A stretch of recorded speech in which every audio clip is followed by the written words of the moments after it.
Shalom Bapak Ibu Saudara yang terkasih dalam Tuhan Yesus Kristus, kiranya kasih karunia dan damai sejahtera dari Allah Bapa kita dan Tuhan Yesus Kristus ada pada saudara sekalian. Amin. Mari Bapak Ibu Saudara kita satukan hati kita di dalam doa. Ya Tuhan, pada saat ini kami datang kepadamu dan kami bersyukur karena Tuhan memelihara kami. Pagi yang cerah dengan berkat Tuhan yang senantiasa melimpah, memberikan harapan, sukacita di dalam hati kami. Kami akan memulai hari ini dengan membaca firman-Mu ya Tuhan. Mari Tuhan sertai, mari Tuhan berkati, sehingga apa yang kami baca, apa yang kami renungkan, memberikan kami pencerahan, memberikan kami terang, supaya kami melangkah dalam kasih Tuhan. Inilah ya Tuhan, doa kami, di dalam nama Tuhan kami Yesus Kristus. Kami berdoa, amin. Bapak Ibu Saudara yang dikasihi Tuhan, bacaan kita pada saat ini yaitu dari 1 Tawarikh pasal 5 ayat 26. 1 Tawarikh pasal 5 ayat 26 yang demikian firman Tuhan. Maka Allah Israel menggerakkan hati Pul, yakni Tiglat-Pilneser, Raja Asyur. Raja itu mengangkut mereka ke pembuangan, orang Ruben, orang Gad, dan suku Manase yang setengah itu. Ia membawa mereka ke Halah, Harbor, Hara, dan sungai negeri Gosan. Mereka di sana sampai hari ini. Demikianlah firman Tuhan. Yang berbahagia adalah setiap orang yang mendengarkan firman Tuhan dan yang melakukannya. Judul perenungan kita adalah hidup bersama Tuhan itu perlindungan terbaik. Bapak Ibu Saudara yang dikasihi Tuhan, kita semua tahu bahwa belakangan ini banyak orang semakin khawatir tentang keamanan hidup. Kita lihat berita tiap hari ada kasus pencurian, penipuan, bahkan kejahatan juga bisa lewat HP yang kita pegang. Tidak heran kalau orang berusaha keras untuk mencari perlindungan. Ada yang pasang CCTV, ada yang pakai kunci ganda di pintu, di motor, di mobil. Ada juga yang ikut asuransi supaya bisa merasa tenang. Semua itu memang baik dan juga perlu. Tapi kenyataannya, sekuat apapun kita berusaha, tetap ada rasa tidak aman. Selalu ada celah. Bahkan bangsa yang kuat pun bisa runtuh kalau perlindungan sejati tidak ada bersama mereka.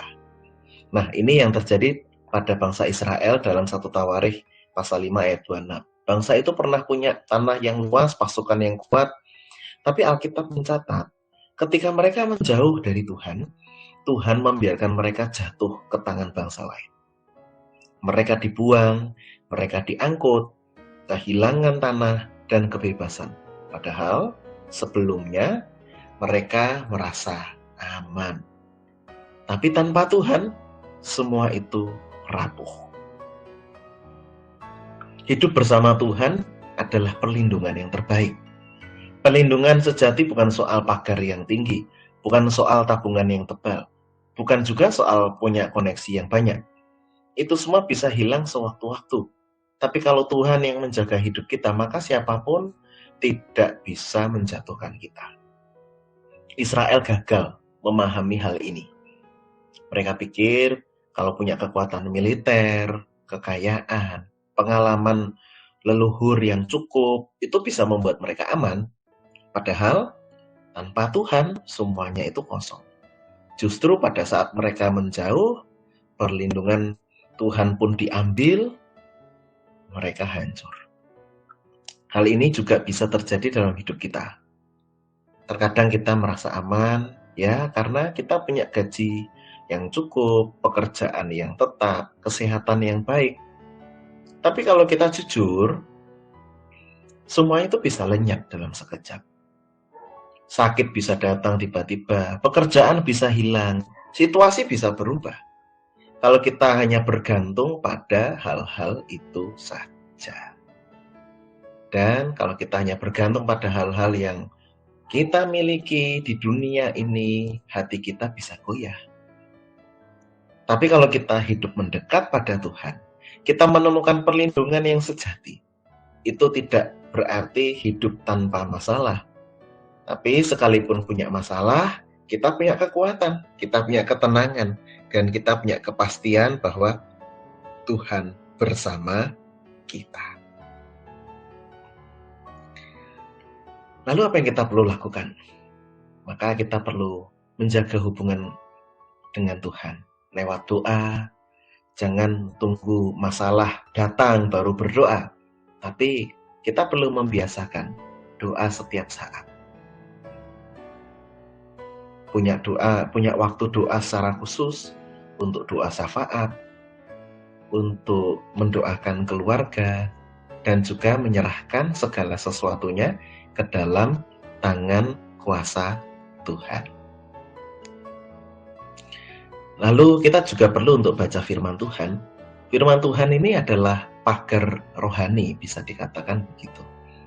Melindungi pikiran kita dari hal-hal yang menyesatkan. Melindungi pikiran kita dari hal-hal yang membuat kita sangat khawatir. Jadi dengan membaca firman Tuhan, kita melihat janji Tuhan, walaupun memang punya rasa khawatir, tapi kita tetap percaya Tuhan merancang segala sesuatunya dengan baik. Nah, kita juga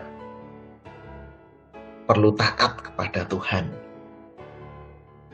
Jangan hanya sekedar tahu, hafal firman, ayatnya di sini, ayatnya di situ, tapi juga perlu menjalani